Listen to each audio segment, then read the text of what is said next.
যুব ও ক্রীড়া মন্ত্রণালয়ের উপদেষ্টা আসিফ মাহমুদ সজীব ভুঁইয়া বলেছেন, শুধু একটা নির্বাচনের জন্য এতগুলো মানুষ জীবন দেয়নি। 2000-এরও বেশি মানুষ জীবন দিয়েছে, 20,000-এর বেশি মানুষ আহত হয়েছে। নিহত ও আহতদের পরিবারের সদস্যরা দেশে নানা সংস্কারের কথা বলেছেন। আমরা সংস্কারের দাবিগুলো পূরণ করব। বুধবার সকাল 9টায় ঠাকুরগাঁয়ের বালিয়াডাঙ্গিতে শীতার্থদের মাঝে শীত বস্ত্র বিতরণ ও সরকারি কর্মকর্তাদের সঙ্গে মত বিনিময় সভায় প্রধান অতিথির বক্তব্যে এসব কথা বলেন তিনি। আসিফ মাহমুদ বলেন, গণ অভ্যুত্থানের যে এক দফা ছিল, সে এক দফা স্বৈরাচার শেখ হাসিনার পতন এবং ফ্যাসিবাদী ব্যবস্থার বিরুদ্ধে।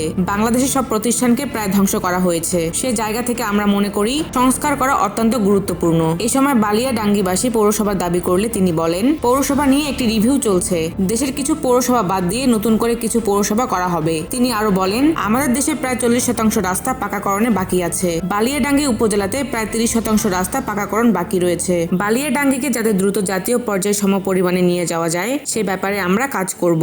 স্থানীয় সরকার, পল্লী উন্নয়ন ও সমবায় মন্ত্রণালয়ের এই উপদেষ্টা বলেন, শিক্ষার মান বৃদ্ধির জন্য বালিয়াডাঙ্গিতে একটি লাইব্রেরি স্থাপনা করতে স্থানীয় সরকারের পক্ষ থেকে 50 লাখ টাকা দেয়া হবে। সামনের দিকে স্থানীয় সরকার, পল্লী উন্নয়ন ও সমবায় মন্ত্রণালয় আওতাধীন যে কোনো সমস্যা নিয়ে উপজেলা প্রশাসন ও জেলা প্রশাসনের কর্মকর্তাদের মাধ্যমে মন্ত্রণালয়কে জানাবেন। আমরা বিশেষ গুরুত্ব আরোপ করব। উত্তরবঙ্গ নিয়ে এই উপদেষ্টা বলেন, বিগত সরকারের আমলে উত্তরবঙ্গের জেলাগুলো উন্নয়নের দিক থেকে অবহেলিত ছিল। শুধু কিছু কিছু জায়গায় উন্নয়ন সীমাবদ্ধ ছিল।